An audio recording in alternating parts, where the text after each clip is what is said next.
नमस्ते प्रणाम लोगी बीच में उठान सोहर गीत लेके आई बनी सुनी लोगिन कैसा लागता लाइक सब्सक्राइब शेयर जरूर करें लोगी। ननदी घर लुटनी है दैया दैया, ननदी घर लुटनी है दैया दैया।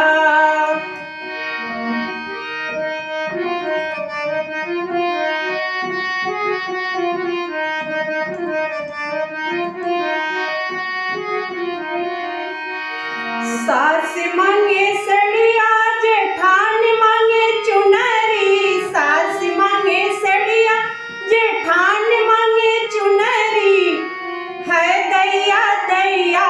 ननदी मांगे लहंगा है दैया दैया, ननदी घर लुटनी है दैया दैया।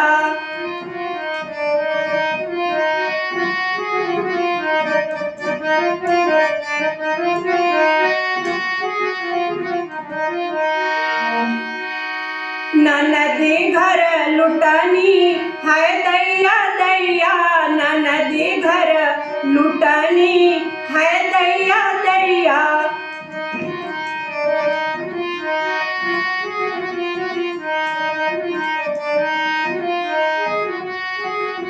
सास मांगे झाली जेठान मांगे झुमका, सास मांगे झाली जेठान मांगे झुमका, नंदी मांगे हरवा हाय दैया दैया।